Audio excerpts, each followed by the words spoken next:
Hey Blue Eagles! I'm Taylor. I'm Natalie. Welcome to the first episode ever of the Squawk. Yeah! There's a lot of new things going on at Clover High this year. Definitely. We've got a new building, new parking lot arrangement. We have new sports, new people, and new classes. Speaking of new classes, here's Ian Latham and Miss Edmonds' dance class. Clover High, you want to break it down, but you ain't got new moves? Well, now there's a class for that. For the past 20 years, Miss Edmonds has been in the district teaching kids to do just that, but never at a high school level. However, she seems to be getting things off on the right foot. The kids have been great, the classes are great, they're working hard, so I'm excited about it, really excited. Slowly, they've had added interest to have it moved to the high school, so we did. Dr. Sosny was very supportive of it and has taken several years in the planning process, but it is here. So. However, if you've never danced before, don't be discouraged. Many people coming into class don't have prior experience like Naomi. Hey, I'm Naomi. Naomi's your homie. But Naomi still learned some new things. Okay, here you go. It's called Titan. Learn that. If you're open-minded enough, Miss Edmonds can teach you anything. Even the muscle net people will be alright. The students are extremely cooperative. They're trying anything that I ask them to try. They've not given up physically or mentally, or even we've done some creative sessions. They're right there with me. People coming into dance can expect to learn all new styles and techniques. Miss Edmonds will make sure of that. Modern and jazz will be the basis, with choreography and improvisation part of the class too. But you still need a good attitude. Make sure you're like really outgoing. If you like to talk, and dances will be like a really good class for you. And just be like prepared to move and do stuff that you haven't tried before. Feeling too manly for this class? Yeah, it must be hard being one of 3 guys in a class of 20-something girls. For guys, you won't be the only guy in there, probably. Don't take my word for it. Check out Miss Edmonds' class for yourself. Thanks, Ian. I wish I could shake my tail feather like that. Yeah, Clover High sure has a lot of new things this year. Something that's always changing is the things people wear. Yeah, how about we go check out some fashion? Alright, I'm here today with senior Sammy Pantusco, and today she's got a relaxed, sporty look. Describe your style, Sammy. Well, I've always been the type to sort of try different outfits. I like sometimes to dress up some, and sometimes I like to be casual. I like to mix it up a little bit. It seems like this year I've been dressing a little bit more casual lately because I'm a senior. I've had You just don't care, right? I don't. I've had 4 years. 3 technically, this is my 4th year of just, you know, trying to dress to impress and trying so hard every day. And this year I'm just like, hey, I want to be a little casual sometimes, and you know. Hey, you don't need to impress anyone. It's your last year, right? Yeah, totally. I didn't need to impress anyone, Natalie. I got you. I got, you know. It doesn't really matter. It's like, hey, if you don't like my outfits like casual, then like why should I let you see my cute outfits? I know. If you can't handle my worst, you're not getting my best, right? This year, Clover High School has made a lot of changes to the dress code. I'm here with senior Harley Miller. Harley, what do you feel about the dress code this year? I feel like it's a lot better than it used to be because honestly, nobody makes shorts that come down to your knees or dresses that comes down to your knees before. Yeah, it's not conventional to what people are wearing today. Yes, nobody wears their stuff down to here anymore. And so it's like not too short, it's not too long, it's like the perfect, and I can buy so many more clothes with it. And what things do you like to wear? Like, there's a lot of new trends this year. I like animal print a lot. I'm like obsessed with cheetah print. And I really like belts. Big fan of belts. Yeah. Cheetah print's always been around. It's always kind of been in fashion. It's never really going to go out of style. But I've noticed a lot of girls are wearing like high-waisted shorts, like baggy, like safari-looking clothes. More girls are dressing like the bohemian style. All right, thank you, Harley. That was great, guys. And now to Brooke LaForge about the deli line.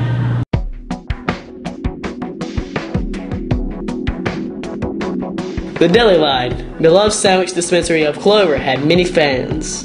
Best thing we had. I love the sub sandwiches. When I ate in the cafeteria, I always ate at the deli line myself. But sadly, the deli line suddenly vanished. The school tells us to eat healthy and everything, and then they started to take away the healthiest thing we have, and it's the best tasting food, the highest quality. But nobody knew why, not even our lovely lunch ladies. Well, all we were told was it was government regulations. According to Mr. Fisher, when I had the conversation with him after the deli line was gone, we were exceeding the limits in protein and bread in the deli line. Therefore, it didn't meet the requisites of a reimbursable meal. But you, the student body of Clover, stepped into action. I will not stand for this. Save the deli! I was very proud of the students for standing up for what you believe in and doing the petitions and, you know, the beautiful posters right away, the instant reaction of we want that. How many signatures do you have so far? So far we have 645, but we probably actually have more. And it all paid off.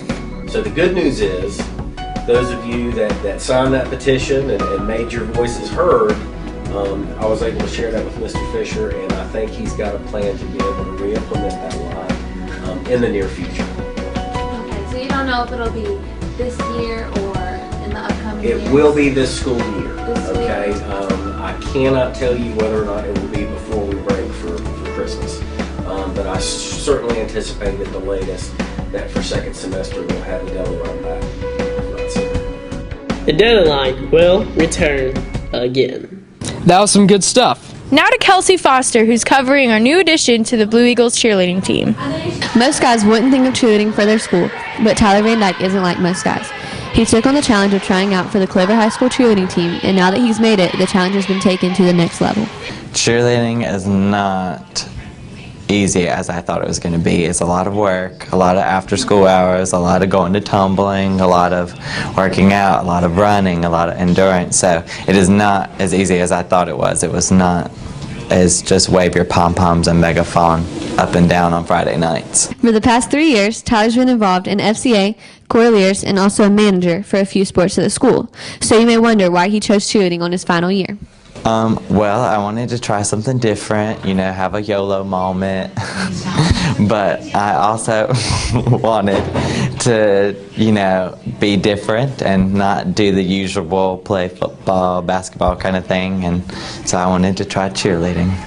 Although some might think that having a guy on the team might take time and a lot of adjusting, Lee Austin, head coach, says that Tyler Van Dyke and the girls have adapted well. I've actually been really impressed with his progress and how much since tryouts that he's improved. I think he's been a great addition to the team. The girls really enjoy having him on there. Tyler has tried something completely different and out of the ordinary this year, something that most guys at Clover wouldn't do. Tyler has advice for those who have thought of cheerleading but don't think it'd be socially accepted. If you're scared of people not accepting it, I say do it, because it is something that is not really accepted around in schools right now. So I would say go for it, because I mean, you only get this high school experience once, and so why not try it out and be the one that, you know, makes a mark at the school. That was one spirited Blue Eagle. Now let's send it over to Ayrton for an interview with our principal. Thanks, guys. I'm here with Mr. Hopkins, our principal of schools here at Clover High School, and I have a couple questions for him. Mr. Hopkins, what are your expectations for this year? I expect to have another great year. We had a great year academically last year, as far as our performances on the tests and everything that we're judged by. We had an excellent report card. We had one of the highest grades in the county for a high school. So I think the expectation this year is to continue to build on that. And our focus as a faculty is concentrating on instructional time, that time between the bells and the blocks, making that the most sacred time of the day. And if everybody can concentrate on that, faculty and students, you know, I think then that'll pay dividends down the road. All right. A lot of new appearance changes to the school. Maybe some that aren't very noticeable from outside. You mind telling us about the new changes inside? Certainly. You know, over the last 2 years, we've undergone a huge renovation here at the high school. Yes. Obviously, last year we had the new front, the new office, the new counseling center. This year, as you can see, we're doing some more work out front. We're very excited about the landscaping that's coming. It's been done in the parking lot up next to the building. These areas should be completed in the next several weeks. So I think that'll change the appearance parents of the school. We're looking to be able to get a nice electronic marquee sign for the front of the building, so we'll be able to advertise events and really make a good statement for Clover High School when people go by. Two things that we're really excited about this year, we've added a new program, the dance program. Those of you that were at the junior high or Clover Middle, remember Miss Inman? She's come over to teach that class for us. So what was the old ag shop is now a dance classroom. The old ROTC room is now a new drama room. So Mr. Addison was able to move from the auditorium into here. The old auto shop down the 500 Hall is now the new athletics training center. So Mr. and Mrs. Bressler have moved into that area, and it's just a state-of-the-art treatment facility for our athletes. So we're very excited about all those changes. Well, that's great. You have anything else to add for the students for this upcoming year? No, I just hope everybody will do your best when you're in class. Make sure you make good choices when you're around campus. And like I said, I expect this year to be even better than next year. All right, Mr. Hopkins. All right. Thanks. Go Blue Eagles. Thank you, Blue Eagles. If you have anything you want to see, just stop by Mr. Reed's room in room 614 of the old ATC. Thank you.